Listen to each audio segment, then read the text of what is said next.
ಇವರ ಮೇಲೆ ಅಕ್ರಮ ಗಣಿಗಾರಿಕೆ ಆರೋಪ ಬಂದಾಗ ಇವರು ಬಿಜೆಪಿನಲ್ಲೇ ಇದ್ಕೊಂಡು ಸಚಿವರಾಗಿದ್ರು. ಇವರ ಮೇಲಿನ ಆ ಅಕ್ರಮ ಗಣಿಗಾರಿಕೆಯ ಆರೋಪ ಅಪರಾಧವಾಗಿ ಸಾಬೀತಾದಾಗಲೂ ಕೂಡ ಇವರು ಬಿಜೆಪಿ ಪಕ್ಷ ಸೇರ್ಕೊಂಡು ಶಾಸಕರಾಗಿದ್ರು. ನನ್ನ ಮೇಲೆ ಬಹುದೊಡ್ಡ ಒತ್ತಡಗಳನ್ನು ತಂದಿದ್ರು. ನನಗೊಂದು ಹೇಳಿ, ಅದು ನಿಮ್ಮ ಪಕ್ಷದವರ ಅಥವಾ ಬಿಜೆಪಿಯವರ? ನಮ್ಮ ಅಪ್ಪನ ಗುಟ್ಟಿ ಸುಬ್ಬಯ್ಯನ ಗುಟ್ಟಿ ಬೇರೆಯವ್ರ ಹೆಸರು ಹೇಳೋದಿಲ್ಲಪ್ಪ. ನಾ ಕಾವುಂಗ ನಾ ಕಾನೆದುಂಗ ಅಂತ ಹೇಳ್ತೀಯಪ್ಪ. ಇಷ್ಟೆಲ್ಲ ತಿಂದು ತೆಗಿದ್ದಾರೆ ಅಂತೇಳಿ ನ್ಯಾಯಾಲಯ ತೀರ್ಪು ನೀಡಿದ್ದಾರೆ ಮಿಸ್ಟರ್ ಮೋದಿ. ಯಾರಿಗೆ ಬರ್ತಿದ್ದು ಸರ್ ಇದು ಪತ್ರನವರು? ಉಪ ಅರಣ್ಯ ಸಂರಕ್ಷಣಾಧಿಕಾರಿಗೆ ಸರ್ವೇಯರ್ ಬರೆಯೋದು. ಒಂದು ಇಡೀ ವ್ಯವಸ್ಥೆನ ಕಣ್ಮುಚ್ಕೊಂಡು ಕುತ್ಕೊಂಡಿತ್ತು. ಏನಪ್ಪ ಮಿಸ್ಟರ್ ಮೋದಿ ನಿಮ್ಮ ಉತ್ತರ ಇವತ್ತು? ಏನು ಮಿಸ್ಟರ್ ನಡ್ಡಾ ನಿಮ್ಮ ಉತ್ತರ ಇದಕ್ಕೆ?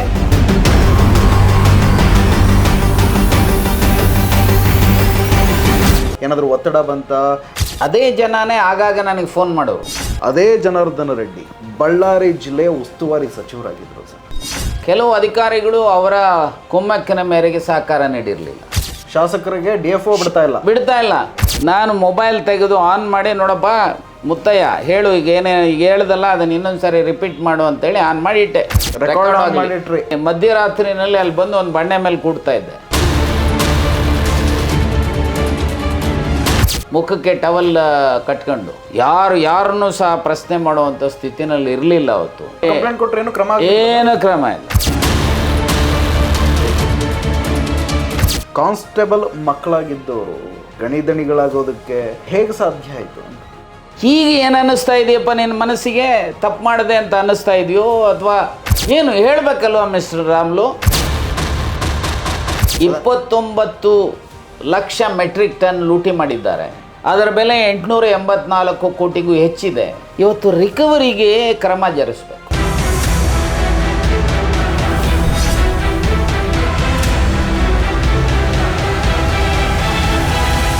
ಇವರ ಮೇಲೆ ಅಕ್ರಮ ಗಣಿಗಾರಿಕೆ ಆರೋಪ ಬಂದಾಗ ಇವರು ಬಿಜೆಪಿನಲ್ಲೇ ಇದ್ಕೊಂಡು ಸಚಿವರಾಗಿದ್ದರು.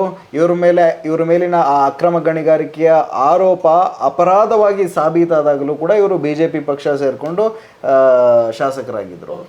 ನಿಮಗೇನು ಸಂಶಯ ಬೇಡ, ಯಡಿಯೂರಪ್ಪನವರು ಅವರ ಮುಖ್ಯಮಂತ್ರಿ ಅವಧಿನಲ್ಲಿ ಯಾರ ಮೇಲೆ ಹೆಚ್ಚು ಬೆಂಬಲವನ್ನು ಇಟ್ಕೊಂಡಿದ್ರು? ಯಾರಿಂದ? ಜನಾರ್ದನ್ ರೆಡ್ಡಿ. ಒಂಥರ ಡಿಪೆಂಡೆಂಟ್ ಅನ್ನೋ ಥರ. ಸೊ ಒಂಥರ ಅವರೇ ಒಂದರ ಥರ ಕೇಂದ್ರೀಕೃತವಾಗಿದ್ದು ಅಧಿಕಾರ ಅಲ್ಲಿ. ರಾಮುಲು, ಜನಾರ್ದನ್ ರೆಡ್ಡಿ, ಕರುಣಾಕರ್ ರೆಡ್ಡಿ, ಸೋಮಶೇಖರ್ ರೆಡ್ಡಿ ಇನ್ನಿತರು ಅವರ ಅನುಯಾಯಿಗಳು.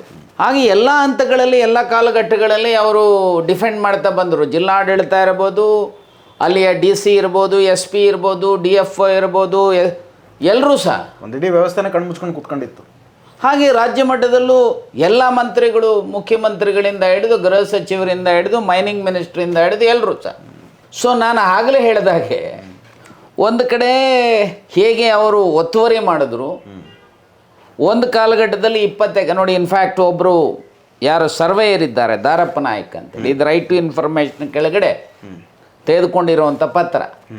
RTI ಹಾಕಿ ಕರ್ನಾಟಕ ಮತ್ತು ಆಂಧ್ರ ಪ್ರದೇಶ್ ಗಡಿ ರೇಖೆಯನ್ನು ಗುರುತಿಸಿರುವ ಬಗ್ಗೆ ಅಂತ ಹಾಕಿ ಮೇಲಿನ ವಿಷಯಕ್ಕೆ ಸಂಬಂಧಿಸಿದಂತೆ ತಮ್ಮ ಆದೇಶದ ಮೇರೆಗೆ ನಾನು ದಿನಾಂಕ 20/8/2005 ಇದು ಯಾರಿಗೆ ಬರ್ತಿದ್ದು ಸರ್ ಇದು ಪತ್ರನವರು?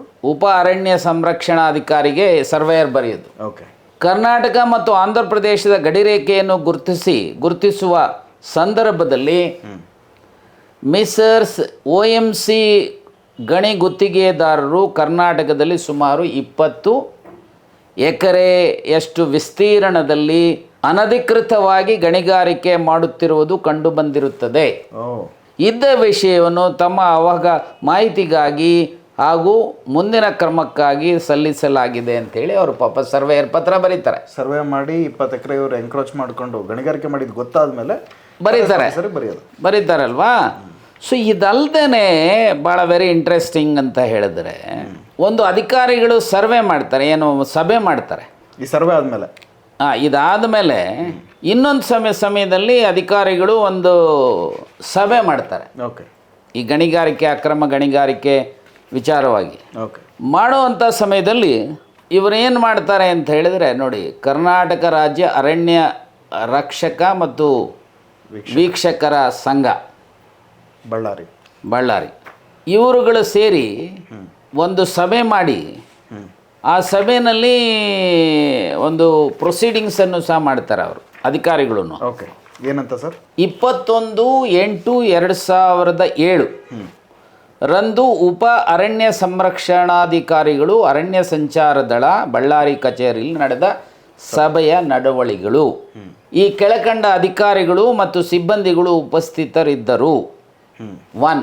ಡಾಕ್ಟರ್ ಪಿ ರಾಜಶೇಖರನ್, ಉಪ ಅರಣ್ಯ ಸಂರಕ್ಷಣಾಧಿಕಾರಿ. ಶ್ರೀನಿವಾಸ್ ರೆಡ್ಡಿ, ಬಳ್ಳಾರಿ ವಲಯ ಬಳ್ಳಾರಿ. ಲಕ್ಷ್ಮೀನಾರಾಯಣ್, ಸಂಡೂರು ವಲಯ ಸಂಡೂರು. ಓಕೆ. ಜಿ ರಂಗನಾಥ್, ಹೊಸಪೇಟೆ ವಲಯ ಹೊಸಪೇಟೆ. ಓಕೆ. ಅರಣ್ಯ ಸಂಚಾರ ದಳ ಬಳ್ಳಾರಿ ಹೊಸಪೇಟೆ ಸಂಡೂರು ವಲಯದ ಸಿಬ್ಬಂದಿಗಳು.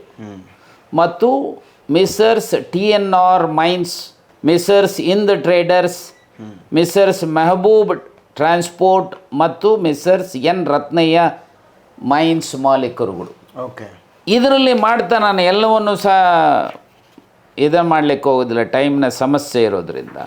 ಫೈನಲಿ ಏನು ಕನ್ಕ್ಲೂಷನ್ಗೆ ಬರ್ತಾರೆ, ಸದರಿ 4 ಮೈನ್ಸ್ಗಳು ಓಕೆ ಹಳೆಯ ಮೈನ್ಸ್ಗಳಾಗಿದ್ದು messrs Obalapuram mining corporation private limited ಇವರು ಅಕ್ರಮವಾಗಿ ಬಳ್ಳಾರಿ ಕಾಯ್ದಿಟ್ಟ ಅರಣ್ಯ ಪ್ರದೇಶವನ್ನು ಒತ್ತುವರಿ ಮಾಡಿ ರಿಸರ್ವ್ ಫಾರೆಸ್ಟ್ ಹೊಸದಾಗಿ ನಿರ್ಮಿಸಿರುವ ಗಡಿ ಪಿಲ್ಲರ್ಗಳನ್ನು ಒಡೆದು ಹಾಕಲು ಮಿಸರ್ಸ್ ಟಿ ನಾರಾಯಣ್ ರೆಡ್ಡಿ ಮೈನ್ಸ್ ಮತ್ತು ಹಿಂದ್ ಟ್ರೇಡರ್ಸ್ ಇವರಿಗೂ ತಿಳಿಸಲಾಯಿತು. ಓಕೆ. ಚರ್ಚಾಂಶಗಳು ಮುಗಿದ ಪ್ರಯುಕ್ತ ಮೇಲ್ಕಂಡ ಅಂಶಗಳ ಬಗ್ಗೆ ಸೂಕ್ತ ಕ್ರಮ ಕೈಗೊಳ್ಳಲು ಸದರಿ ಅಕ್ರಮ ಒತ್ತುವರಿ ಪಡೆದಿರುವ ಬಳ್ಳಾರಿ ಕಾಯ್ದಿಟ್ಟ ಅರಣ್ಯ ಪ್ರದೇಶಕ್ಕೆ ಮೇಲೆ ನಮೂದಿಸಿದ ಅರಣ್ಯಾಧಿಕಾರಿಗಳು ಸಿಬ್ಬಂದಿಗಳು ಮತ್ತು ಮೈನ್ಸ್ ಮಾಲೀಕರ ಜೊತೆಯಲ್ಲಿ ಭೇಟಿ ನೀಡಿ ಪರಿಶೀಲನೆ ಮಾಡಲು ನಿರ್ಧರಿಸಿರುತ್ತದೆ. ಆದರೆ ಬಿಡೋದೇ ಇಲ್ಲ, ಒಳಗೋಗಿ ಪರಿಶೀಲನೆ ಮಾಡೋಕ್ಕೆ ಬಿಡೋದೇ ಇಲ್ಲ. ಯಾರು ಬಿಡಲ್ಲ ಸರ್? ಅವತ್ತಿನ ವ್ಯವಸ್ಥೆ ಸರ್ಕಾರ, ಜಿಲ್ಲಾಡಳಿತ. ನಾನೆಲ್ಲ ಕಂಪ್ನಿಯವರು ಅನ್ಕೊಂಡೆ. ಕಂಪ್ನಿಯವರು ಸರ್ಕಾರ ಆ ಕಂಪನಿಯವರ ಪರವಾಗಿ ಅವರು ಆ್ಯಕ್ಟ್ ಮಾಡ್ತಾರೆ, ಕಂಪನಿಯವರು ಆ್ಯಕ್ಟ್ ಮಾಡ್ತಾರೆ. ಸರ್ಕಾರ ಯಾಕಂದರೆ ಆಗ ಬಳ್ಳಾರಿ ರಿಪಬ್ಲಿಕ್ ಇದ್ದಿದ್ದರಿಂದ ಯಾರು ರಿಪಬ್ಲಿಕನ್ನು ನಡೆಸ್ತಾ ಇದ್ದಂಥವ್ರು ಇದೇ ಓಬಳಾಪುರಂ ಮೈನಿಂಗ್ ಕಂಪನಿಗೆ ಸಂಬಂಧಪಟ್ಟಂಥವ್ರು. ಸರ್ಕಾರ ಬೆಂಗಾವಲಾಗಿತ್ತು. ಸೊ ನಾನು ಏನು ಎಂಫಸೈಸ್ ಮಾಡಲಿಕ್ಕೆ ಹೊರಟಿದ್ದೇನೆ ಅಂತಂದರೆ, ಅವತ್ತು ಅವರಿಗೆ ಬೆನ್ನಿಗೆ ಬೆನ್ನು ಕೊಟ್ಟು ನಿಂತಂಥವ್ರು ಅವತ್ತಿನ ಸರ್ಕಾರ, ಅವತ್ತಿನ ಜಿಲ್ಲಾಡಳಿತ. ಇವತ್ತು ಅವರು ಬೇರೆ ಬೇರೆ ಆಗಿರ್ಬೋದು, ಜನಾರ್ದನ್ ರೆಡ್ಡಿ ಒಂದಾಗಿರ್ಬೋದು, ರಾಮುಲು ಇನ್ನೊಂದು ಕಡೆ ಹೋಗಿರ್ಬೋದು, ಕರುಣಾಕರ್ ರೆಡ್ಡಿ ಇನ್ನೊಂದು ಡೈರೆಕ್ಷನಲ್ಲಿ ಇರ್ಬೋದು, ಸೋಮಶೇಖರ್ ರೆಡ್ಡಿ ಇನ್ನೊಂದು ಇರ್ಬೋದು. ಆದರೆ ಅವತ್ತಿನ ಕಾಲಘಟ್ಟದಲ್ಲಿ ಈ ಅಕ್ರಮ ಗಣಿಗಾರಿಕೆ ನಡೀಲಿಕ್ಕೆ ಇವರೆಲ್ಲರ ಕುಮ್ಮಕ್ಕು. ಸೊ ಈ ಹಿನ್ನೆಲೆಯಲ್ಲಿ ಅಂತಿಮವಾಗಿ CBI ಕೇಸ್ ದಾಖಲು ಮಾಡಿಕೊಂಡು ಅಲ್ಲಿ ಹೈದರಾಬಾದ್ನಲ್ಲಿ ಕೇಸ್ ಯಾಕಂದರೆ ಅವಾಗ ಇನ್ನು ಒಂದೇ ರಾಜ್ಯ ಆಯಿತು, ಆಂಧ್ರ ತೆಲಂಗಾಣ ಆಗಿರಲಿ. ಸೊ ಅದರ ಪರಿಣಾಮ ಇವತ್ತು ಮೊನ್ನೆ ತಾನೇ ಜಡ್ಜ್ಮೆಂಟ್ ಬಂದಿದೆ ಇವರಿಗೂ ಮತ್ತು ಇವರ ಸಂಗಡಿಗರಿಗೆ 4 ಜನಕ್ಕೆ. ಸೊ ಕನ್ವಿಕ್ಷನ್ ಆಗಿದೆ. ಕನ್ವಿಕ್ಷನ್ ಜೊತೆಗೆ ಇವರುಗಳಿಗೆ ದಂಡ ಕೂಡ ವಿಧಿಸಿದ್ದಾರೆ, ಹೌದಲ್ವಾ? ಸೊ ಹಾಗಾಗಿ ನನಗೆ ಅನಿಸುವಂಥದ್ದು, ನಾನು ಈ ಸಂದರ್ಭದಲ್ಲಿ ಇಷ್ಟೇ ಹೇಳಲಿಕ್ಕೆ ಬಯಸ್ತೇನೆ, ಆ ಜಡ್ಜ್ಮೆಂಟಲ್ಲಿ ಹೇಳ್ತಾರೆ ಸುಮಾರು 29 ಲಕ್ಷಕ್ಕೂ ಹೆಚ್ಚು ಐರನ್ ಓರನ್ನು ಕರ್ನಾಟಕದಿಂದ ಅಕ್ರಮವಾಗಿ ಗಣಿಗಾರಿಕೆ ಮಾಡಿ ನೀವು ಹಣ ಗಳಿಸಿದ್ದೀರಿ. ಅದರ ಬೆಲೆ ಸುಮಾರು 884 ಕೋಟಿಗೂ ಜಾಸ್ತಿ ಆಗುತ್ತೆ. ಸೊ ಈ ಅಕ್ರಮ ಗಣಿಗಾರಿಕೆ ಮಾಡಿರೋದ್ರಿಂದ section 120B, section 420, section 409, 468, 471, section 13(2)(1)D prevention of corruption act, ಇದರಲ್ಲಿ ಇವರು ಅಪರಾಧ ಎಸಗಿದ್ದಾರೆ ಅಂತೇಳಿ ಇವರಿಗೆ ಶಿಕ್ಷೆ ಆಗುತ್ತೆ. ಸೊ ಇದನ್ನು ಇನ್ಫ್ಯಾಕ್ಟ್ ಅದು ಓಬಳಾಪುರಂ ಮೈನಿಂಗ್ ಏರಿಯಾ ಆಂಧ್ರದ ಅನಂತಪುರಂ ಜಿಲ್ಲೆಗೆ, ಆಗ ಆಂಧ್ರದ ಚೀಫ್ ಮಿನಿಸ್ಟರ್ 2009ರಲ್ಲಿ ರೋಸೇನವರು ಇದ್ದರು. 2009ರಲ್ಲಿ ರೋಸೇನವರು ಇದನ್ನು CBIಗೆ ರೆಫರ್ ಮಾಡುವಂಥದ್ದು. ನಮ್ಮ ರಾಜ್ಯದಲ್ಲಿ ಯಡಿಯೂರಪ್ಪನವರು ಇದ್ದರು, ರೆಫರ್ ಮಾಡಲಿಲ್ಲ, ನಾವೇನೇ ಎಷ್ಟೇ ಒತ್ತಾಯ ಮಾಡಿದ್ರು. ಸೊ ಅವತ್ತೇನು ರೋಸೇನವರು CBIಗೆ ರೆಫರ್ ಮಾಡಿದ್ರು. ಆ CBI ಹಿನ್ನೆಲೆಯಲ್ಲಿ ಇವತ್ತು ಅವರಿಗೆ ಶಿಕ್ಷೆ ಆಗಿದೆ. ಸೊ ಶಿಕ್ಷೆ ಆಗಿರುವಂಥ ಸಂದರ್ಭದಲ್ಲಿ ನನಗೆ ಅನಿಸುವಂಥದ್ದು ಈ ಸಂಪತ್ತು ಕರ್ನಾಟಕ ರಾಜ್ಯದ್ದು. ಹೌದು, ಇದು ಒಂದು ಕೇಸಲ್ಲಿ, ಇನ್ನು ಕೇಸಲ್ಲಿ 2-3 ಪೆಂಡಿಂಗ್ ಇದ್ದ. ಹೌದು, SIT ನಲ್ಲಿ ಇದಾವಂತೆ, ಲೋಕಾಯುಕ್ತದಲ್ಲಿದ್ದಾವೆ ಆಯ್ತಲ್ಲ. ಸೊ ಈಗ ನಮ್ಮ ಸ್ಪಷ್ಟವಾಗಿ ನ್ಯಾಯಾಂಗದ ತೀರ್ಪು ಬಂದಿದೆ. 29 ಲಕ್ಷ ಮೆಟ್ರಿಕ್ ಟನ್ ಲೂಟಿ ಮಾಡಿದ್ದಾರೆ. ಅದರ ಬೆಲೆ 884 ಕೋಟಿಗೂ ಹೆಚ್ಚಿದೆ. ಅದನ್ನು ರಿಕವರಿ ಮಾಡ್ಕೊಳ್ಳೋದು ಅದು ಕರ್ನಾಟಕದ್ದು ಅಂತ ಆಗಿರೋದ್ರಿಂದ ಸೊ ನಾವು ಕರ್ನಾಟಕ ಸರ್ಕಾರ ಮತ್ತು ಜಿಲ್ಲಾ ನಾಯಕತ್ವ ಇವತ್ತು ರಿಕವರಿಗೆ ಕ್ರಮ ಜರುಗಿಸ್ಬೇಕು. ಕೇವಲ ನಾವು ಅದಾಗಿದ್ದೀವಿ ಇದಾಗಿದ್ದೀವಿ ಅನ್ನೋಂಥದ್ದಲ್ಲ. ರಾಜ್ಯದ ಹಿತ ಕಾಪಾಡಬೇಕು ಅನ್ನೋಂಥ ಬದ್ಧತೆ ನಮ್ಮ ಪಕ್ಷಕ್ಕಿದೆ, ನಮ್ಮ ಸರ್ಕಾರಕ್ಕಿದೆ ಅಂತ ನಾನು ಭಾವಿಸಿದ್ದೇನೆ. ಕೂಡಲೇ ಸರ್ಕಾರ ಇದನ್ನು ಅರಿಯರ್ಸ್ ಆಫ್ ಲ್ಯಾಂಡ್ ರೆವಿನ್ಯೂ ಅಂತ ಮಾಡಿ ಇದಕ್ಕೆ ಸಂಬಂಧಪಟ್ಟಂಥವ್ರು ಯಾರ್ಯಾರಿದ್ದಾರೆ ಅವರ ಆಸ್ತಿಗಳನ್ನು ಮೊಟ್ಟುಗೋಲು ಹಾಕ್ಕೊಂಡು ಇದನ್ನು ಹಣವನ್ನು ವಾಪಸ್ ಸರ್ಕಾರಕ್ಕೆ ಪಡೆಯುವಂಥದ್ದಾಗಬೇಕು. ಮತ್ತು ಆ ಕಾಲಘಟ್ಟದಲ್ಲಿ ಯಾರೆಲ್ಲ ಈ ಒಂದು ಅಕ್ರಮ ಗಣಿಗಾರಿಕೆಗೆ ಕುಮ್ಮಕ್ಕು ಕೊಟ್ಟರು, ಸಹಕಾರ ನೀಡಿದರು, ಅಂಥವ್ರ ಮೇಲೂ ಸಹ ರಾಜ್ಯ ಸರ್ಕಾರ ಕೂಡಲೇ ಕ್ರಮ ಜರುಗಿಸಬೇಕು ಅಂತೇಳಿ ಕೇಳಲಿಕ್ಕೆ ಬಯಸ್ತೇನೆ. ಇದು ಒಂದು. ಎರಡನೇದು ನಾನು ನಿಮ್ಮ ಮೂಲಕ ಕೇಳಲಿಕ್ಕೆ ಬಯಸ್ತೇನೆ ಮಿಸ್ಟರ್ ಮೋದಿಯವರು, ನಾ ಕಾವುಂಗ ನಾ ಕಾನೆ ದುಂಗ ಅಂತ ಹೇಳ್ತೀಯಪ್ಪ. ನಾನು ತಿನ್ನೋದಿಲ್ಲ, ತಿನ್ನೋದಕ್ಕೂ ಬಿಡೋದಿಲ್ಲ ಅಂತೇಳಿ ಅವರದೇ ಪಕ್ಷದ ಶಾಸಕರು. ಈಗ ನಾನು ನಿಮಗೆ ಇಷ್ಟೇ ಕೇಳಿದೆ, ನಿಮ್ಮ ಸರ್ಕಾರದ ಅವಧಿನಲ್ಲಿ ನಿಮ್ಮ ಪಕ್ಷದ ಮಂತ್ರಿಗಳ ಕೂಟ ಇಷ್ಟೆಲ್ಲ ತಿಂದು ತೆಗಿದ್ದಾರೆ ಅಂತೇಳಿ ನ್ಯಾಯಾಲಯ ತೀರ್ಪು ನೀಡಿದ್ದಾರೆ ಮಿಸ್ಟರ್ ಮೋದಿ. ಆಗ ನಾವು ಹೇಳಿದಾಗ ನಿಮ್ಮ ಪಕ್ಷದವ್ರು ಹೇಳಿದ್ರು, ನಿಮ್ಮ ಪಕ್ಷದ ಸರ್ಕಾರದವ್ರು ಹೇಳಿದ್ರು, ಏನೂ ನಡೆದಿಲ್ಲ ಅಂತೇಳಿ. ಏನಪ್ಪ ಮಿಸ್ಟರ್ ಮೋದಿ ನಿಮ್ಮ ಉತ್ತರ ಇವತ್ತು? ಏನು ಮಿಸ್ಟರ್ ನಡ್ಡಾ ನಿಮ್ಮ ಉತ್ತರ ಇದಕ್ಕೆ? ಏನು ಮಿಸ್ಟರ್ ಉತ್ತರ ಅಮಿತ್ ಶಾ? ಭಾಳ ಪುಂಖಾನುಪುಂಖವಾಗಿ ಮಾತನಾಡ್ತೀರಿ ಭ್ರಷ್ಟಾಚಾರದ ವಿರುದ್ಧ ಅಂತ ಹೇಳಿ. ಈಗ there is A finding by the court. ಹೌದು, ಅವತ್ತು ನಿಮ್ಮ ಸರ್ಕಾರ ಕುಮ್ಮಕ್ಕಿನ ಮೇಲೆ, ಸಹಕಾರದ ಮೇಲೆ ಅಕ್ರಮ ಗಣಿಗಾರಿಕೆ ಆಗಿರೋದು. ನಿಮ್ಮ ಪಕ್ಷದ ಮುಖಂಡರುಗಳಿಗೆ ಇವತ್ತು ಜೈಲು ಶಿಕ್ಷೆ ಆಗಿದೆ. ಏನು ನಿಮ್ಮದು ತೀರ್ಮಾನ? What action you are going to initiate? ಯಾರಿಗೆ ಶಿಕ್ಷೆ ಆಗಿರೋರು ಅಷ್ಟಕ್ಕೆ ಅಲ್ಲ, ಯಾರೆಲ್ಲ ಅಬೆಟ್ರಸ್ ಆಗಿದ್ರು, ಯಾರೆಲ್ಲ ಸಹಕಾರ ನೀಡಿದ್ರು ಅವ್ರ ಮೇಲೆ ಏನು ನಿಮ್ಮದು ಕ್ರಮ? ಏನಾದರೂ ಕ್ರಮ ಆಗಲೇಬೇಕಲ್ಲ ಸರ್. ಹಾಗೆ ನಾನು ರಾಮುಲೂ ಕೇಳ್ತೇನೆ. ರಾಮುಲು ಅವತ್ತು ಪಾಪ ನೀವು ಅವರು ಒಟ್ಟಿಗೆ ಓಡಾಡ್ತಾ ಇದ್ರಿ. ಹೀಗೆ ಏನು ಅನ್ನಿಸ್ತಾ ಇದೆಯಪ್ಪ ನಿನ್ನ ಮನಸ್ಸಿಗೆ? ತಪ್ಪು ಮಾಡಿದೆ ಅಂತ ಅನ್ನಿಸ್ತಾ ಇದೆಯೋ ಅಥವಾ ಏನು ಹೇಳಬೇಕಲ್ವ ಮಿಸ್ಟರ್ ರಾಮುಲು? ಅವತ್ತಿಗೆ ಒಂದೇ ನಾಣಿದೆ ಎರಡು ಮುಖಗಳು ಅಂಥೇಳಿ ನೀವು ಅವರು ಏನು ಓಡಾಡಿದ್ದೆ. ವಾಟ್ ಈಸ್ ಯುವರ್ ಸ್ಟ್ಯಾಂಡ್ ನಾವು ಮಿಸ್ಟರ್ ರಾಮುಲು? ಅಷ್ಟೇ ಅಲ್ಲ, ನಾನು ಇಷ್ಟೇ ಹೇಳ್ತೇನೆ, ನಾನು ರಾಜ್ಯದ ವಿರೋಧ ಪಕ್ಷದ ನಾಯಕನಾಗಿದ್ದಂತನೂ, ನಾನು ಸಂಸತ್ ಸದಸ್ಯನಾಗಿ ಬಳ್ಳಾರಿಯ ಜನರ ಆಶೀರ್ವಾದದಿಂದ ಸ್ವಲ್ಪ ಸಮಯ ಕೆಲಸ ಮಾಡಿರೋದು. ರಾಜ್ಯದ ಹಿತದೃಷ್ಟಿಯಿಂದ ಅವತ್ತು ನಾನು ಧ್ವನಿ ಎತ್ತಿದೆ, ಇವತ್ತು ನಾನು ಧ್ವನಿ ಎತ್ತಾ ಇರುವಂಥದ್ದು ರಾಜ್ಯದ ಹಿತದೃಷ್ಟಿಯಿಂದ. ನಾನು ನಿಮ್ಮ ಮೂಲಕ ಅತ್ಯಂತ ವಿನಮ್ರವಾಗಿ ವಿನಂತಿ ಮಾಡಿಕೊಳ್ತೇನೆ, ಆ ಜಿಲ್ಲೆಯ ಎಲ್ಲ ನಾಯಕರುಗಳಲ್ಲಿ ಇದರ ವಿರುದ್ಧ ಧ್ವನಿ ಎತ್ತಿಯಪ್ಪ. ಆ ಭಾಗದ ಸಂಪತ್ತು ಲೂಟಿ ಆಗಿರೋದರ ಹಣನಾದರೂ ವಸೂಲಿ ಮಾಡೋದಕ್ಕೆ ಪ್ರಯತ್ನ ಮಾಡಿ ಅಂತೇಳಿ ನಿಮ್ಮ ಮೂಲಕ ಆ ಭಾಗದ ಎಲ್ಲ ಸಮಸ್ತ ಗಣ್ಯರಲ್ಲಿ ವಿನಂತಿ ಮಾಡಿಕೊಳ್ಳಿಕ್ಕೆ ಬಯಸ್ತೇನೆ. ಸರ್, ಈ ಅಕ್ರಮ ಗಣಿಗಾರಿಕೆ ಪ್ರಕರಣ ನಡೆದಾದ ಮೇಲೆ, ಇದೆಲ್ಲವೂ ಬೆಳಕಿಗೆ ಬಂದಾದ ಮೇಲೆ ನೀವು ಅದೇ ಬಳ್ಳಾರಿಯ ಲೋಕಸಭಾ ಕ್ಷೇತ್ರದ ಸಂಸದರಾಗಿದ್ರಿ. ಅಲ್ಲಿ ತಾವು ಸತ್ಯಶೋಧನಾ ವರದಿಯನ್ನು ಮಾಡಿದ್ರಿ. ಅಲ್ಲಿನ ಆಡಳಿತ ವ್ಯವಸ್ಥೆ ಎಷ್ಟರ ಮಟ್ಟಕ್ಕೆ ಕುಗ್ಗಿ ಹೋಗಿತ್ತು ಸರ್ ಇವರಿಂದ? ಅಲ್ಲಿನ ಜನಜೀವನ ಎಷ್ಟರ ಮಟ್ಟಿಗೆ? ನಾನು ಎಲ್ರಿಗೂ ಈ ಪ್ರಶ್ನೆ ಕೇಳ್ತಾ ಇದ್ದೀನಿ, ಅಲ್ಲಿನ ಜನಜೀವನದ ಮೇಲೆ ಈ ಅಕ್ರಮ ಗಣಿಗಾರಿಕೆ ಎಷ್ಟರ ಮಟ್ಟಿಗೆ ಪ್ರಭಾವ ಬೀರಿತ್ತು, ಪರಿಣಾಮ ಬೀರಿತ್ತು? ಅದು ದುಷ್ಪರಿಣಾಮ ಆಗಿರ್ಬೋದು, ಏನಾಗಿರ್ಬೋದು? ನೋಡಿ, ನಾನು ಇದ್ದಿದ್ದು ಕೇವಲ 6 ತಿಂಗಳ ಮಾತ್ರ. ಹೌದು, ಅವತ್ತು ಹಾಳಾಗಿರೋವಂಥ ವ್ಯವಸ್ಥೆಯ ಈಗಲೂ ಪೂರ್ಣ ಸರಿಯಾಗಿಲ್ಲ. ನನಗೆ ಮೊನ್ನೆ ಶಾಕಿಂಗ್ ನ್ಯೂಸ್, ವೀರಶೈವ ಸಮಾಜದ ಒಂದು ಕುಟುಂಬಕ್ಕೆ ಸೇರಿದಂಥ ಒಂದಿಷ್ಟು ಜಮೀನು, ಆ ಜಮೀನಲ್ಲಿ ಯಾರೋ ಅಲ್ಲಿ ಒಂದು ಯಾರ್ಡ್ ಮಾಡಿಕೊಂಡಿದ್ದು, ಸ್ಟಾಕ್ ಯಾರ್ಡ್. ಅಲ್ಲಿ ಸುಮಾರು 500 ಕೋಟಿ ಬೆಲೆ ಬಾಳುವಷ್ಟು ಐರನ್ ಓರ್ ಅಲ್ಲಿ ಡಂಪ್ ಇದೆ, ಅಲ್ಲಿ ಸ್ಟಾಕ್ ಇದೆ. ಓಕೆ, ಅವರು ಯಾರು ಅವನು ಮೈನ್ ಓನರ್, ಅವನ ಮೇಲೆ ಕ್ರಮಗಳಾಯಿತು, ಅವನು ಬಿಟ್ಟು ಹೋಗ್ಬಿಟ್ಟ. ಇವರು ಬಾಡಿಗೆನೂ ಇಲ್ಲ, ಏನೂ ಇಲ್ಲ, ಗುಡ್ಡ ಥರ ಬಿದ್ದಿದೆ. ಈಗ ಅಧಿಕಾರಿಗಳು ಅವರು ಆ ಫ್ಯಾಮಿಲಿ ಮೆಂಬರ್ಸು ಡಿವೈಡ್ ಆಗಿದ್ದಾರೆ, ಅಣ್ಣ ತಮ್ಮದ್ರು 3 ಜನ ಇದ್ದಾರೆ. 3 ಎಕರೆ 15 ಗುಂಟೆ, 3 ಎಕರೆ 17 ಗುಂಟೆ, ಈ ಥರ ಭಾಗ ಮಾಡ್ಕೊಂಡಿದ್ದಾರೆ ಪಾರ್ಟಿಷನ್. ಎಲ್ಲಿ ಐರನ್ ಓರ್ ಡಂಪ್ ಇಲ್ವೋ, ಸ್ಟಾಕ್ ಇಲ್ವೋ, ಅದನ್ನು ಅವರವರ ಹೆಸರಿಗೆ ಆ್ಯಸ್ ಫರ್ ಪಾರ್ಟಿಷನ್ ಖಾತಾ ಮಾಡಿಕೊಟ್ಟಿದ್ದಾರೆ. ಅದೇ ತಹಸೀಲ್ದಾರರು, ಅದೇ AC ಎಲ್ಲ. ಎಲ್ಲಿ ಸ್ಟಾಕ್ ಇದೆ ಸುಮಾರು 8-10 ಲಕ್ಷ ಟನ್, ಅವ್ರು ಹೇಳೋ ಪ್ರಕಾರ ಸುಮಾರು 500 ಕೋಟಿ ಬೆಲೆ ಬಾಳುವಂಥದ್ದು. ಓಕೆ. ಈಗ ಅದು ಈ ಆ್ಯಕ್ಷನ್ಗೆ ಬರಬೇಕು. ಇವರೇನು ಮಾಡಿದ್ರೆ ಆ ಸ್ಟಾಕ್ ಇರೋದನ್ನು ಸರ್ಕಾರಿ ಖರಾಬ್ ಅಂತೇಳಿ ಮಾಡ್ತಾರೆ ಅಧಿಕಾರಿಗಳು. ಓಕೆ. ಅದನ್ನು ಯಾರು ಅವರ ಪಾರ್ಟಿಷನಲ್ಲಿ ಬಂದಿರೋವಂಥದ್ದು ಹಿಂದಿಂದ ರೆಕಾರ್ಡ್ಸ್ ತೆಗೆದ್ರೆ ಅವ್ರದ್ದಿದೆ, ಕಂದಾಯ ಕಟ್ಟಿದ್ದಾರೆ, EC ಇದೆ, ಖಾತಾ ಇದೆ, ಎಲ್ಲ ಇದೆ. ಈಗ ಇತ್ತೀಚೆಗೆ ಸರ್ಕಾರಿ ಅಂತ ಮಾಡ್ತಾರೆ, ಸರ್ಕಾರಿ ಖರಾಬ್ ಖರಾಬ್ ಅಂತ. ಅದನ್ನು ಚಾಲೆಂಜ್ ಮಾಡಿ ಲ್ಯಾಂಡ್ ರೆವೆನ್ಯೂ ಆ್ಯಕ್ಟ್ ಕೆಳಗಡೆ AC ಗೆ ಅಪೀಲ್ ಹಾಕಿದ್ರೆ AC ತರಗುಟ್ಟುತ್ತಾರೆ,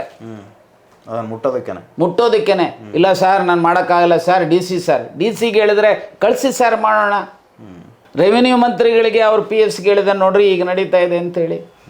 ಸೊ ಇಲ್ಲಿ ಹೇಗೆ ಈ ಒಂದು ಅಕ್ರಮ ಗಣಿಗಾರಿಕೆಯ ಕೂಟುಗಳು ಇವತ್ತಿಗೂ ಬೇರೆ ಬಿಟ್ಟಿದ್ದಾವೆ ಅಂತ ಹೇಳಿದರೆ, ಸರ್ಕಾರಿ ಹೆಸರಿನಲ್ಲಿ ಹರಾಜು ಹಾಕಿ ಅಲ್ಲಿರೋವಂಥ ಕೆಲವರು ಈ ಅಕ್ರಮ ಗಣಿಗಾರಿಕೆಯಲ್ಲಿ ಭಾಗಿಯಾಗಿರೋರು ಆ ಆ್ಯಕ್ಷನ್ನಲ್ಲಿ ಭಾಗವಹಿಸೋನು ಸರ್ಕಾರಕ್ಕಿಷ್ಟು ನಮಗಿಷ್ಟು.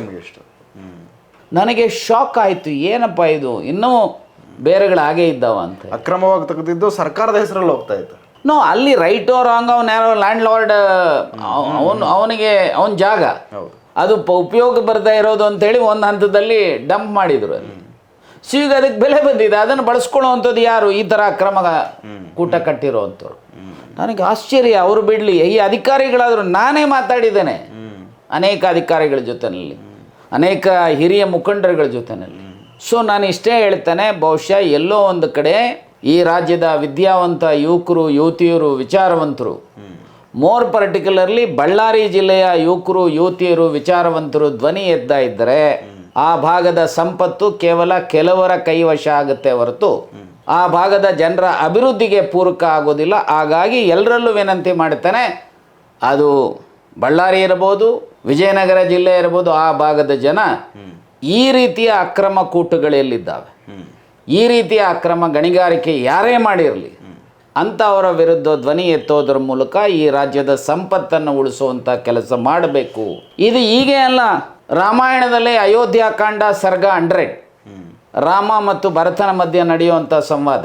ಅಲ್ಲಿ ರಾಮ ತಮ್ಮನಿಗೆ ಹೇಳ್ತಾನೆ, ರಾಜನೀತಿ ಅಂದ್ರೇನು, ಬಡ್ಜೆಟ್ ಅಂದ್ರೇನು, ಮಂತ್ರಿಮಂಡಲ ಅಂದ್ರೇನು, ನ್ಯಾಯನೀತಿ ಅಂದ್ರೇನು, ಸಾಮಾಜಿಕ ನ್ಯಾಯ ಅಂದ್ರೇನು, ಅರ್ಥನೀತಿ ಅಂದ್ರೇನು, ಇವೆಲ್ಲವನ್ನು ಹೇಳ್ತಾ ಯಾವ ದೇಶದ ಸಂಪತ್ತಿದೆ ಆ ಸಂಪತ್ತು ಆ ಭಾಗದ, ಆ ರಾಜ್ಯದ, ಆ ದೇಶದ ಅಭಿವೃದ್ಧಿಗೆ ಪೂರಕವಾಗಿ ಬಳಕೆ ಆಗಬೇಕೇ ಹೊರತು, ಮತ್ತು ಆ ಸಂಪತ್ತು ಮುಂದಿನ ಪೀಳಿಗೆಗೂ ಉಳಿಸುವಂಥ ರೀತಿಯಲ್ಲಿ ಬಳಕೆ ಆಗಬೇಕೇ ಹೊರತು ಅದನ್ನು ದುರ್ಬಳಕೆ ಮಾಡ್ಕೋಬಾರ್ದು, ಭ್ರಷ್ಟಾಚಾರ ಆಗಬಾರ್ದು ಅಂತೇಳಿ ಸುಮಾರು 7,000 ವರ್ಷಗಳಿಂದ ತ್ರೇತಾಯುಗದಲ್ಲೇ ನಡೆದಿರ್ತಕ್ಕಂಥದ್ದು, ಹೇಳಿರ್ತಕ್ಕಂಥದ್ದು ಮಹರ್ಷಿ ವಾಲ್ಮೀಕಿ ರಾಮಾಯಣದ ಮೂಲಕ, ರಾಮನ ಮೂಲಕ ಹೇಳ್ತಾರೆ.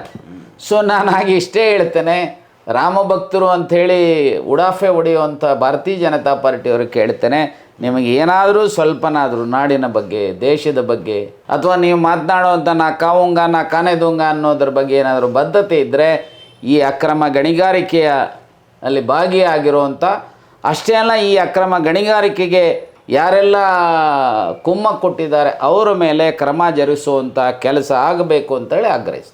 ಸರ್, ನೀವು ಈ ಅಕ್ರಮ ಗಣಿಗಾರಿಕೆಯ ಕುರಿತಾಗಿ ಸ್ಥಳ ಪರಿಶೀಲನೆ ಮಾಡಿ ಸತ್ಯ ಶೋಧನೆಯನ್ನು ನಡೆಸಿ ಒಂದು ವರದಿಯನ್ನು ನೀವು ಕೊಟ್ಟಾದ ಮೇಲೆ ಅದು ತುಂಬ ದೊಡ್ಡ ಮಟ್ಟದ ಸದ್ದು ಕೂಡ ಮಾಡಿತು ನಿಮ್ಮ ವರದಿ. ಅದಾದ ಮೇಲೆ ನಿಮ್ಗೆ ಯಾವುದಾದ್ರೂ ರೀತಿಯಲ್ಲಿ ಒತ್ತಡ ಬಂತ, ಆ ವರದಿ ಪರಿಶೀಲನೆ ನಡೆಸಬೇಕಾದ್ರೆ, ವರದಿ ಕೊಡಬೇಕಾದ್ರೆ ಏನಾದರೂ ಒತ್ತಡ ಬಂತ, ಅಥವಾ ಯಾವುದಾದ್ರೂ ಒಂದು ಪ್ರಭಾವ ಬೀರುವಂತಹ ಕೆಲಸಗಳಾಯ್ತು? ಯಾಕಂದರೆ ತುಂಬ ಪ್ರಭಾವಿಗಳಾಗಿದ್ದರು ಎದುರುಗಡೆ ಇದ್ದಂಥವ್ರು. ಆ ಕಾರಣಕ್ಕೆ ನೋಡಿ, ನಾನು ಆಗಲೇ ಹೇಳಿದಾಗೆ 25 ಅಕ್ಟೋಬರ್ 2008 ನಡೆದಂಥ ಘಟನೆ, ಅದೇ ಜನನೇ ಆಗಾಗ ನನಗೆ ಫೋನ್ ಮಾಡೋರು, ಧಮಕಿಗಳು ಹಾಕೋರು. ಬಟ್ ಆದರೆ ನನ್ನಲ್ಲಿ ನಾನು ಹೆಚ್ಚು ತಲೆ ಕೆಡಿಸ್ಕೊಳ್ಳೋದಿಲ್ಲ, ಯಾರಿಗೂ ಕೇರ್ ಮಾಡ್ತಾನೆ ಇರಲಿಲ್ಲ. ಅನೇಕ ಸಂದರ್ಭಗಳಲ್ಲಿ ಫೋನುಗಳು, ಥ್ರೆಟ್ಗಳು ಬರೋ. ನನಗೆ ಈ ಸಮಯದಲ್ಲಿ ನಾನು ನೆನೆಸ್ಕೋಬೇಕು, ಜನಾರ್ದನ ಪೂಜಾರಿಯವರು ಆಗ ಕಾಂಗ್ರೆಸ್ಸಿನ ಅಧ್ಯಕ್ಷರು, ಅವರು ಪ್ರತಿನಿತ್ಯ ರಾತ್ರಿ 12 ಗಂಟೆಗೆ ನನಗೆ ಫೋನ್ ಮಾಡೋರು ನನ್ನ ಮನೆಗೆ. ಫೋನ್ ಮಾಡಿ, ಮನೆಗೆ ಸೇಫಾಗಿ ಸೇರಿದ್ಯಾ, ಯಾರು ಏನೂ ತೊಂದರೆ ಮಾಡಲಿಲ್ವಾ? ಸೊ ಹಾಗೆ ಕೊಂಡಯ್ಯನವರು ವಿಚಾರಿಸೋರು, ಅಲ್ಲಂ ವೀರಭದ್ರಪ್ಪ ವಿಚಾರಿಸೋರು, ದಿವಾಕರ್ ಬಾಬು ವಿಚಾರಿಸೋರು, ಅನೇಕ ಜನ ಈ ರೀತಿ ಯಾರೆಲ್ಲ ಇದ್ದರು ವಿಚಾರಿಸೋರು. ನಾನು ಯಾಕೆ ಇದನ್ನು ಹೇಳ್ತೀನಿ ಅಂದರೆ, ಎದುರ್ಕೊಳ್ತೀವಿ ಅಂದರೆ ಎದುರಿಸ್ತಾರೆ. ಸೊ ಇವರುಗಳು ಯಾರು ಎಷ್ಟೇ ಏನೇ ಹೇಳಿದ್ರು ನಮಗೇನೋ ಒಂಥರ ಇದು ನಮ್ಮ ಹುಟ್ಟುಗುಣ. ಅನ್ಯಾಯದ ವಿರುದ್ಧ ಧ್ವನಿ ಎತ್ತುವಂಥ ಕೆಲಸ ಸದಾ ಮಾಡ್ತಾ ಬಂದಿದ್ದೆ. ಸೊ ಹಾಗಾಗಿ ಯಾರು ಎಷ್ಟೇ ಏನೇ ಮಾಡಿದ್ರು ಸಹ ನಾನು ಕೇರ್ ಮಾಡ್ತಾ ಇರಲಿಲ್ಲ. ಬಟ್ ದೇವರ ದಯೆ ಇತ್ತು. ಸೊ ಅದರ ಹೋರಾಟದ ಹಿನ್ನೆಲೆಯಲ್ಲಿ ಸೊ ದೇವರ ದಯೆಯಿಂದ ನಮ್ಮ ಪಕ್ಷದ ನಾಯಕರ ಆಶೀರ್ವಾದದಿಂದ ಬಳ್ಳಾರಿಗೆ ತೊಗೊಂಡೋಗಿ ನನ್ನನ್ನು ಪಾರ್ಲಿಮೆಂಟಿಗೆ ನಿಲ್ಲಿಸಿದ್ರು. ಒಂದು ಸಾರಿ ಪಾರ್ಲಿಮೆಂಟಿಗೆ ಆಯ್ಕೆ ಆಗಿದ್ದೆ, ಒಂದು ಸಾರಿ ಭಾಳ ಅತಿ ಕಡಿಮೆಯಿಂದ ಅಂತರದಿಂದ ಸೋತೆ. ನನಗೆ ಸಿಕ್ಕಂಥ ಆ ಅಲ್ಪಾವಧಿನಲ್ಲಿ ಏನು ಅವೇರ್ನೆಸ್ ಕ್ರಿಯೇಟ್ ಮಾಡಲಿಕ್ಕೆ ಸಾಧ್ಯತೆ ಇದೆ ಅದನ್ನು ಪ್ರಯತ್ನ ಮಾಡಿದ್ದಾನೆ. ಸೊ ಅದು ಅಲ್ಲಿರುವಂಥ ಅನೇಕ ಸಮಸ್ಯೆಗಳು, ತುಂಗಭದ್ರಾ ಡ್ಯಾಮಿನ ಸಮಸ್ಯೆ ಇರ್ಬೋದು, ಹೊಸಪೇಟೆ ಮತ್ತು ಬಳ್ಳಾರಿಯ ಹೈವೇ ಸಮಸ್ಯೆ ಇರ್ಬೋದು, ಅಥವಾ ಅಲ್ಲೇ ಕುಡ್ತಿಣಿ ಹತ್ರ ಬ್ರಾಹ್ಮಿಣಿ ಸ್ಟೀಲ್ಸ್ ಇನ್ನಿತರರಿಗೆ ಸುಮಾರು 14,000 ಎಕರೆಯಷ್ಟು ಅಕ್ವೈರ್ ಮಾಡ್ಕೊಂಡಿರುವಂಥದ್ದು, ಏರ್ಪೋರ್ಟ್ಗೆ ಅಕ್ವೈರ್ ಮಾಡ್ಕೊಂಡಿರುವಂಥದ್ದು ಇರ್ಬೋದು, ಅಪರೆಲ್ ಪಾರ್ಕ್ ಬಗ್ಗೆ ಪ್ರಾರಂಭ ಮಾಡಿಸೋದಕ್ಕೆ ಪ್ರಯತ್ನ ಮಾಡಿದಂಥದ್ದು ಇರ್ಬೋದು, DC ಕಚೇರಿಗೆ ಹೊಸ ಬಿಲ್ಡಿಂಗ್ ಕಟ್ಟಿಸೋ, ಈ ರೀತಿ ಅನೇಕ ವಿಚಾರಗಳ ಬಗ್ಗೆ ಗಮನ ಹರಿಸಿರುವಂಥದ್ದು. ಮತ್ತು ಅಲ್ಲಿಯ ಯಾವ ಡಿಸ್ಟ್ರಿಕ್ಟ್ ಮೈನಿಂಗ್ ಫಂಡನ್ನು ಬಳಕೆ ಮಾಡಿಕೊಂಡು ಒಂದಿಷ್ಟು ಕೆಲಸ ಮಾಡುವಂಥದ್ದಕ್ಕೆ ಪ್ರಯತ್ನ ಮಾಡೋದು ನನ್ನ ಇತಿಮಿತಿಗಳಲ್ಲಿ ಪ್ರಯತ್ನ ಮಾಡಿದ್ದಾನೆ. ಸರ್, ಯಾವ ಜನಾರ್ದನ್ ರೆಡ್ಡಿ ಇವಾಗ ಅಪರಾಧಿ ಅಂತ ಸಾಬೀತಾಗಿದೆ ಅಕ್ರಮ ಗಣಿಗಾರಿಕೆಯಲ್ಲಿ, ಅದೇ ಜನಾರ್ದನ್ ರೆಡ್ಡಿ ಬಳ್ಳಾರಿ ಜಿಲ್ಲೆಯ ಉಸ್ತುವಾರಿ ಸಚಿವರಾಗಿದ್ದರು. ಸರ್, ಯಾವ ಬಳ್ಳಾರಿ ಜಿಲ್ಲೆನಲ್ಲಿ ಅವ್ರು ಕೊಳ್ಳೆ ಹೊಡೆದ್ರು ಅದೇ ಬಳ್ಳಾರಿ ಜಿಲ್ಲೆಗೆ ಅವರು ಉಸ್ತುವಾರಿ ಸಚಿವರಾಗಿದ್ದರು. ಅವರು ಉಸ್ತುವಾರಿ ಸಚಿವರಾಗಿದ್ದಂತಹ ಸಂದರ್ಭದಲ್ಲಿ ಬಳ್ಳಾರಿ ಜಿಲ್ಲೆಯ ಪರಿಸ್ಥಿತಿ ಹೇಗಿತ್ತು ಸರ್? ನೋಡಿ, ನಾನೇ ಒಂದೇ ಹೇಳಿದ್ನಲ್ಲ, ನನ್ನ ಕಮಿಟಿ ಹೋಗಬೇಕಾದ್ರೇ ಬಹುತೇಕ ಎಲ್ಲರೂ ಅಂತ ಹೇಳಲ್ಲ, ಕೆಲವು ಅಧಿಕಾರಿಗಳು ಅವರ ಕುಮ್ಮಕ್ಕಿನ ಮೇರೆಗೆ ಸಹಕಾರ ನೀಡಿರಲಿಲ್ಲ. ಇನ್ಫ್ಯಾಕ್ಟ್ YS ರಾಜಶೇಖರ ರೆಡ್ಡಿ ಅವರು ಆಂಧ್ರ ಪ್ರದೇಶದ ಮುಖ್ಯಮಂತ್ರಿಗಳಾಗಿದ್ದಂಥ ಅವರು ಏನು ಯಾವತ್ತು ಅಕಾಲಿಕ ಮರಣಕ್ಕೆ ತುತ್ತಾದರು, ಅವತ್ತು ಬೆಳಿಗ್ಗೆ ನಾನು ಸಿದ್ದರಾಮಯ್ಯನವರು ಹಿಂದಿನ ದಿವಸ ರಾತ್ರಿ ಟ್ರೈನಲ್ಲಿ ಬೆಂಗಳೂರಿನಿಂದ ಹೊರಟು ಬೆಳಿಗ್ಗೆ ಬಳ್ಳಾರಿಗೆ ಹೋದ್ವಿ. IB ಸರಿ ಇರಲ್ಲ ಅಂತೇಳಿ ಅಲ್ಲಿ ಪೋಲೋ ಹೋಟೆಲ್ಗೆ ಹೋಗಿ ಕಾಫಿ ಕುಡಿತಾ ಪೇಪರು ಓದ್ತಾ ಇರೋ ಅಷ್ಟೊತ್ತಿಗೆ ಟಿ ವಿಗಳಲ್ಲಿ ಫ್ಲ್ಯಾಶ್, ಏನಂತ, ಇವರ ಹೆಲಿಕಾಪ್ಟರ್ ಮಿಸ್ಸಿಂಗ್ ಅಂತೇಳಿ YS ರಾಜಶೇಖರ ರೆಡ್ಡಿ. ಅದಾದ ಮೇಲೆ ಸೊ ನಾವು ರೆಡಿಯಾಗಿ 11 ಗಂಟೆಗೆ DC ಆಫೀಸಲ್ಲಿ ಮೀಟಿಂಗ್ ಕರೆದಿದ್ವಿ, ಇದೇ ಅಕ್ರಮ ಗಣಿಗಾರಿಕೆ ವಿಚಾರವಾಗಿ. ಸೊ ಅಷ್ಟೊತ್ತಿಗೆ ಹಾಲಿಡೇ ಡಿಕ್ಲೇರ್ ಆಯಿತು. ಬಂದಿದ್ದೀವಲ್ಲ ಅಂಥೇಳಿ ನಾನು ಮತ್ತೆ ಎಲ್ಲರೂ IBಗೆ ಬನ್ನಿ, IBನಲ್ಲಿ ಮೀಟಿಂಗ್ ಮಾಡೋಣ ಅಂತ 13 ಜನ ಅಧಿಕಾರಿಗಳು DC SP ಅವರು ಇವರು ಎಲ್ಲ ಬಂದಿದ್ದರು. ಆಗ ವಿರೋಧ ಪಕ್ಷದಲ್ಲಿ ಇದ್ದಂಥವ್ರು ಒಬ್ಬರೇ ಶಾಸಕರು, ಇವರು ತುಕಾರಾಮ್ ಅವರು, ಈ ತುಕಾರಾಮ್ ಸಂಸದರಾಗಿದ್ದಾರೆ. ಸೊ ಅವರು ಏನೋ ಹೇಳೋಕ್ಕೋದ್ರೆ ಆಗ DFO ಮುತ್ತಯ್ಯ ಬಾಯೇ ಬಿಡೋದಕ್ಕೆ ಇವರಿಗೆ ಮಾತಾಡೋದಕ್ಕೆ ಬಿಡ್ತಾ ಇಲ್ಲ. ಓಕೆ, ಶಾಸಕರಿಗೆ DFO ಬಿಡ್ತಾ ಇಲ್ಲ. ಓಕೆ, ಆಗ ಅದೇ ತುಕಾರಾಮ್ರವ್ರಿಗೆ ಯಾವ ರೀತಿಯ ಅಧಿಕಾರಿಗಳು ನಡ್ಕೊಳ್ತಾ ಇದ್ರು ಅನ್ನೋದನ್ನು ನಾನೀಗೆಲ್ಲ ಹೇಳಕ್ಕೆ ಹೋಗೋದಿಲ್ಲ. ಅವರೇ ಆ ಸಭೆಯಲ್ಲಿ ಸಿದ್ದರಾಮಯ್ಯನವ್ರ ಸಮ್ಮುಖದಲ್ಲಿ ನನ್ನ ಸಮ್ಮುಖದಲ್ಲಿ ಹೇಳಿದ್ರು. ಅವರು ಮಾತನಾಡಿದಂಥ ರೀತಿ ನೋಡಿ ನಾನು ಮೊಬೈಲ್ ತೆಗೆದು ಆನ್ ಮಾಡಿ, ನೋಡಪ್ಪ ಮುತ್ತಯ್ಯ ಹೇಳು, ಈಗ ಹೇಳ್ದಲ್ಲ ಅದನ್ನು ಇನ್ನೊಂದು ಸಾರಿ ರಿಪೀಟ್ ಮಾಡು ಅಂತೇಳಿ ಆನ್ ಮಾಡಿ ಇಟ್ಟೆ, ರೆಕಾರ್ಡ್ ಮಾಡಿ. ಸೊ ದಮ್ಮಿದ್ರೆ ಈಗ ಹೇಳು, ಅದನ್ನೇ ಮಾತು ರಿಪೀಟ್ ಮಾಡು. ಶಾಸಕರ ಬಗ್ಗೆ ಹೇಗೆ ಮಾತನಾಡಬೇಕು ಅನ್ನೋದ್ರ ಅರಿವಿಲ್ಲ. ಇನ್ನೇ ಪರ್ಮನೆಂಟ್ ಅಂತ ಅಂದ್ಕೊಂಡಿದ್ದೀರೇನು? ಇವತ್ತಲ್ಲ ನಾಳೆ ನಿಮ್ಮ ಸರ್ಕಾರ ಪತನ ಆಗುತ್ತೆ, BJP ಸರ್ಕಾರ. ಅಧಿಕಾರಿ ಜೈಲಿಗೆ ಹೋಗೋದು ಅವರಿಗಿಂತ ಮೊದಲು ನೀವು ಅಂತ ಶಾಮೀಲಾಗಿರೋದಕ್ಕೆ. ಸೊ ಅದೇನೋ ಕಾಕತಾಳೀವೋ ಅನ್ನೋ ರೀತಿಯಲ್ಲಿ ಅವರು ಜೈಲಿಗೆ ಹೋದರು. ನಾನು ಯಾಕೆ ಈ ಘಟನೆ ಹೇಳಿದೆ ಅಂತಂದರೆ, ಅವತ್ತು ಜನಪ್ರತಿನಿಧಿಗಳಿಗೂ ಬೆಲೆ ಇರಲಿಲ್ಲ. ಅಲ್ಲಿ ಎಲ್ಲ ರೀತಿಯ ಕಿರುಕುಳಗಳನ್ನು ಕೊಡ್ತಾಯಿದ್ರು.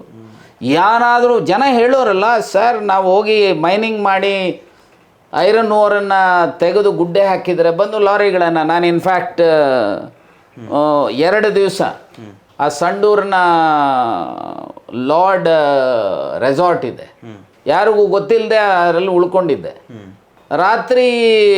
ಮಧ್ಯರಾತ್ರಿನಲ್ಲಿ ಅಲ್ಲಿ ಬಂದು ಒಂದು ಬಂಡೆ ಮೇಲೆ ಕೂಡ್ತಾ ಇದ್ದೆ, ಮುಖಕ್ಕೆ ಟವಲ್ ಕಟ್ಕೊಂಡು.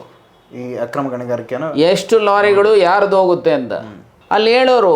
AP 18, AP 17, AP 16 ಈ ಯಾವ ರಿಜಿಸ್ಟ್ರೇ ಇವೆಲ್ಲವನ್ನೂ ಇವರದೇ, ಜನಾರ್ದನ್ ರೆಡ್ಡಿ. ಈ ಬಳ್ಳಾರಿ ರಿಪಬ್ಲಿಕ್ಕಿನ ಯಜಮಾನರುಗಳದು ಅಂತ ಹೇಳಿ ಒಬ್ಬಳ ಮೈನಿಂಗ್ಗೆ ಸಂಬಂಧಪಟ್ಟಂಥದ್ದು ಲೆಕ್ಕದಲ್ಲಿ ಹೋಗುವಂಥದ್ದು ಅಂತ. ಓಕೆ. ಸೊ ಅಂದರೆ ಯಾರು ಮಾಡಿದ್ರೂ ಸಹ ಅದನ್ನು ಲೂಟಿ ಮಾಡುವಂಥ ಪ್ರವೃತ್ತಿ ಇತ್ತು. ಯಾರನ್ನೂ ಸಹ ಪ್ರಶ್ನೆ ಮಾಡುವಂಥ ಸ್ಥಿತಿನಲ್ಲಿ ಇರಲಿಲ್ಲ ಅವತ್ತು. ಹಾಗೆ ಲಾ ಆ್ಯಂಡ್ ಆರ್ಡ್ರೂ ಸಹ, ಯಾಕಂದರೆ ಅವರೇ ಶಾಮೀಲಾಗಿರ್ಬೇಕು. ನೋಡಿ, ನಾನು ಇಲ್ಲೇ ಹೇಳಿದೆ, ರಾಜಶೇಖರ್ ಅವರ ಪತ್ರನ, ಕಂಪ್ಲೇಂಟನ್ನು ಯಾವುದೇ ಕ್ರಮ ಜರುಗಿಸಲಿಲ್ಲ. ಇದಕ್ಕಿಂತ ಕಂಪ್ಲೇಂಟ್ ಕೊಟ್ಟರೆ ಏನು ಕ್ರಮ ಇಲ್ಲ. ಅಂಗೈ ಉಣ್ಣಿಗೆ ಕನ್ನಡಿ ಬೇಕಾ ಅನ್ನೋ ರೀತಿಯಲ್ಲಿ clear case where there was a complaint by mister Rajashekaran, no action was initiated. ಯಾಕೆ ಅಂದರೆ ಅವತ್ತಿನ ಸೋ ಕಾಲ್ಡ್ ಲಾರ್ಡ್ಸ್ ಅವರ ದರ್ಬಾರ್ ನಡೀತಾ ಇತ್ತು. ಸೊ ನಾನು ಇಷ್ಟೇ ಹೇಳ್ತೇನೆ, ಬಹುಶಃ ಅವರಿಗೆ ಬುದ್ಧಿ ಬಂದಿರ್ಬೋದು ಅಂತ ನಾನು ಭಾವಿಸಿದ್ದೇನೆ. ಕೊನೆಯದಾಗಿ ನಮ್ಮದು ಒಂದು ಪ್ರಶ್ನೆ ಇದೆ ಸರ್. ಏನು ಅಂದರೆ, ನೀವು ಆಗಲೇ ಮಾತಾಡ್ತಾ ಹೇಳಿದ್ರಿ ಕಾನ್ಸ್ಟೇಬಲ್ ಮಕ್ಕಳಾಗಿದ್ದವರು ಅಂಥೇಳಿ. ಅವರೇ ಅದನ್ನು ವಿಧಾನಸೌಧದಲ್ಲಿ ವಿಧಾನ ಪರಿಷತ್ನಲ್ಲಿ ರೆಕಾರ್ಡ್ಗೆ ಹೇಳಿದ್ದಾರೆ. ನಾನು ಬಹುಶಃ ಕಾನ್ಸ್ಟೇಬಲ್ ಆದರೂ ನನಗೆ ಗೌರವ ಇದೆ, ಯಾರೇ ಆದರೂ ಗೌರವ ಇದೆ ಖಂಡಿತ. ಆದರೆ ಅವರು ಆನ್ ರೆಕಾರ್ಡ್ ಹೇಳಿದ್ದಾರೆ. ಕಾನ್ಸ್ಟೇಬಲ್ ಮಕ್ಕಳಾಗಿದ್ದವರು ಇಷ್ಟು ಕೋಟ್ಯಾಂತರ ರೂಪಾಯಿಯಷ್ಟು ಆಸ್ತಿ ಮಾಡ್ಕೊಳ್ಳೋದಕ್ಕೆ, ಗಣಿದಣಿಗಳಾಗೋದಕ್ಕೆ ಹೇಗೆ ಸಾಧ್ಯ ಆಯಿತು ಅಂತ ನೋಡಿ. ನನಗಿದ್ದಂಥ ಮಾಹಿತಿ ಜನ ಹೇಳಿದಂತಾರೆ, ಇವರು 99, 2000 ಅನೋಬಲ್ ಇಂಡಿಯಾ ಅಂತೇಳಿ ಇವರೊಂದು ಕಂಪನಿ, ನೂರಾರು ಚೆಕ್ಸ್ ಬೌನ್ಸ್ ಆಗಿರೋವಂಥದ್ದು ನನ್ನ ಹತ್ರ ಗಮನಕ್ಕೆ ಬಂದಿತ್ತು ಇವ್ರದ್ದೇ. ಇದೇ ಜನಾರ್ದನ್ ರೆಡ್ಡಿ ಅವರು ಒಂದು 2 ವೀಲರಲ್ಲಿ ಓಡಾಡಿಕೊಂಡು, ಸೊ ಎನೋಬಲ್ ಇಂಡಿಯಾ ಇದನ್ನು ಚೆಕ್ಗಳು ಕೊಟ್ಟಿರುವಂಥದ್ರ ಮೇಲೆ ಬೌನ್ಸ್ ಆಗಿರುವಂಥದ್ದು ಒಂದು ಕಂಪನಿ ಅದು. ಹೌದು ಹೌದು. ಸೊ ಅವರು ವಿಧಾನ ಪರಿಷತ್ನಲ್ಲಿ ಇದನ್ನು ನಾವು ಇಶ್ಯೂ ರೈಸ್ ಮಾಡಿದಾಗ ಅವರು ಎದೆ ತಟ್ಟುಕೊಂಡು ಹೇಳ್ತಾರೆ, ಎಸ್ ನಾವುಗಳು ಕಾನ್ಸ್ಟೇಬಲ್ ಮಕ್ಕಳು. ಅವರು MLC ಆಗಿದ್ರು ಅವಾಗ. ನಾವಿವತ್ತು ತಾಯಿ ಸುಷ್ಮಾ ಸ್ವರಾಜ್ ಆಶೀರ್ವಾದದಿಂದ, ದುರ್ಗಮ್ಮನ ಆಶೀರ್ವಾದದಿಂದ 50,000 ಕೋಟಿ ಆಸ್ತಿವಂತರಾಗಿದ್ದೇವೆ ಅಂತ ಹೇಳಿ ಅವರು ಎದೆ ತಟ್ಟುಕೊಂಡು, ಆಗಲಿ 50,000 ಅವರು ದೇವರು ಕೊಟ್ಟಿದ್ದಾರೆ ಬೇರೆ, ಆದರೆ ನ್ಯಾಯಯುತವಾಗಿ ಆಗಬೇಕಲ್ವಾ, ಕಾನೂನು ಬಾಹಿರವಾಗಿ ಅಲ್ವಾ. ಇನ್ಫ್ಯಾಕ್ಟ್ ನಾನು ಹೆಸರು ಹೇಳಕ್ಕೆ ಹೋಗೋದಿಲ್ಲ, ಈ ರಿಪೋರ್ಟನ್ನು ಕೊಡಬಾರ್ದು ಅಂತ, ಕೊಡೋದು ಬೇಡ ಅಂಥೇಳಿ ನನ್ನ ಮೇಲೆ ಬಹುದೊಡ್ಡ ಒತ್ತಡಗಳನ್ನು ತಂದಿದ್ದರು. ಒತ್ತಡ ಇತ್ತ ಸರ್ ಆಗಿದ್ರೆ? ಸೊ ಆಸೆಗಳನ್ನು ಒಡ್ಡಿದ್ರು, ಅಂಶಗಳನ್ನು ಒಡ್ಡಿದ್ರು, ಬಹುದೊಡ್ಡ ಒತ್ತಡಗಳನ್ನು ಲೀಡರ್ಗಳೇ. ಸೊ ಬೇಡ, ಯಾಕಂದರೆ ಪಾಪ ಅವರೆಲ್ಲ ಗೌರವಾನ್ವಿತರಿದ್ದಾರೆ. ಸೊ ಬಹುದೊಡ್ಡ ಒತ್ತಡಗಳು, ನೀ ಮಾತಾಡೋದು ಬೇಡ, ನೀವು ವರದಿ ಕೊಡೋದು ಬೇಡ, ನಿನಗೇನು ಬೇಕು, ಎಷ್ಟು ಬೇಕು. ನನಗೊಂದು ಹೇಳಿ ಸರ್, ಅದು ನಿಮ್ಮ ಪಕ್ಷದವರ ಅಥವಾ BJPಯವರ? ಈ ಡೀಟೇಲ್ಸ್ಗೆ ನಾನು ಹೋಗೋದಿಲ್ಲ. ಸೊ ಏನಪ್ಪ ಅಂತ ಹೇಳಿದ್ರೆ, ದೊಡ್ಡ ದೊಡ್ಡ ನಾಯಕರುಗಳ ಸಮ್ಮುಖದಲ್ಲಿ ಕೆಲವರು ಬಂದು, ರಾಜಕಾರಣಕ್ಕೆ ಸಂಬಂಧ ಇಲ್ದಾರೋರು, ಸಂಬಂಧ ಇದ್ದವರು, ಓಕೆ, ಇದರಲ್ಲಿ ಏನಾಗಲ್ಲ ಬಿಟ್ಬಿಡೋದಕ್ಕೆ ಕೇಳಿ ಸರ್, ಆಗ ಸರ್, ಈಗ ಸರ್ ಅಂತ ಹೇಳಿ ಪ್ರಯತ್ನಗಳನ್ನು. ನಾನು ಹೇಳಿದೆ, ನಮ್ಮ ಅಪ್ಪನಿಗೆ ಹುಟ್ಟಿ ಸುಬ್ಬಯ್ಯನಿಗೆ ಹುಟ್ಟಿ ಬೇರೆಯವ್ರ ಹೆಸರು ಹೇಳೋದಿಲ್ಲಪ್ಪ. ನನಗೂ ದುಡ್ಡು ಬೇಡ ಅಂತಲ್ಲ, ಆದರೆ ನ್ಯಾಯಯುತವಾಗಬೇಕು, ಕಾನೂನು ಚೌಕಟ್ಟಿನಲ್ಲಿ ಅರ್ನ್ ಮಾಡಬೇಕೆ ಹೊರತು ಅಡ್ಡದಾರಿ ಹಿಡಿದು ಸಂಪಾದನೆ ಮಾಡೋ ಪ್ರವೃತ್ತಿನೂ ಅಲ್ಲ, ನಾನು ವೃತ್ತಿನೂ ಅಲ್ಲ. ನಾನೊಬ್ಬ ವಕೀಲ ವೃತ್ತಿ ಮಾಡೋವಂಥನು. ನಾನು ಮಹರ್ಷಿ ವಾಲ್ಮೀಕಿ ಆದರ್ಶಗಳಲ್ಲಿ ನಾನು ಬೆಳೆದಿರುವಂಥನು. ಸಿದ್ಧಗಂಗಾ ಮಠದ ಶಿವಕುಮಾರ ಸ್ವಾಮಿಗಳ ಆದರ್ಶಗಳ ಅವರ ಆಶೀರ್ವಾದದಿಂದ ಬೆಳೆದಿರುವಂಥನು. ನಾನು ಈ ಒತ್ತಡಗಳಿಗೆ, ಈ ಅಂಶಗಳಿಗೆ ನಾನು ಬೊಗ್ಗೋದಿಲ್ಲ, ಜಗ್ಗೋದಿಲ್ಲ, ದಯವಿಟ್ಟು ಬೇಡ ಅಂಥೇಳಿ ಹೇಳ್ದಂಥವ. ಸಮಾಜದಲ್ಲಿ ಬೆದರಿಕೆಗಳು, ಆಸೆ ಅಂಶಗಳು ಅನೇಕ ಸಂದರ್ಭಗಳಲ್ಲಿ ಇದನ್ನು ವಿತ್ಸ್ಟ್ಯಾಂಡ್ ಮಾಡ್ಕೊಳ್ಳುವಂಥದ್ದಕ್ಕೆ ನಾನು ಪ್ರಾಮಾಣಿಕವಾಗಿ ಹೇಳ್ತೇನೆ, ಇದರಲ್ಲಿ ಎಲ್ಲ ರೀತಿಯಲ್ಲಿ ನನ್ನ ಕುಟುಂಬದವರು, ನನ್ನ ಸ್ನೇಹಿತರುಗಳು, ನನ್ನ ಹಿತೈಷಿಗಳು ಬಹಳ ಬೆಂಬಲಕ್ಕೆ ನಿಂತರು. ಹಾಗಾಗಿ ನಾನು ಈ ಗಟ್ಟಿಯಿಂದ ನಿಲ್ಲಕ್ಕೆ ಸಾಧ್ಯ ಆಯಿತು. ತಾವು ಬರೀ ರಾಜಕಾರಣಿಗಳು ಮಾತ್ರ ಅಲ್ಲ, ನ್ಯಾಯವಾದಿಗಳು ಕೂಡ. ಸೊ ಆ ಕಾರಣದಿಂದ ಕೇಳ್ತಾ ಇದ್ದೀನಿ, ಮುಂದೆ ಏನಾಗುತ್ತೆ ಸರ್ ಇದು? ನೋಡಿ, ನಾನು ಇಷ್ಟೇ ಹೇಳ್ತೇನೆ, ಯಾಕಂದರೆ ನನ್ನ ಮುಂದೆ ಪೂರ್ಣ ಪ್ರಮಾಣದ ಎವಿಡೆನ್ಸ್ ಇಲ್ಲ, ಮತ್ತು ಪೂರ್ಣ ಪ್ರಮಾಣದ ಜಡ್ಜ್ಮೆಂಟ್ ಕಾಪಿನೂ ಸಹ ಸಿಕ್ಕಿಲ್ಲ.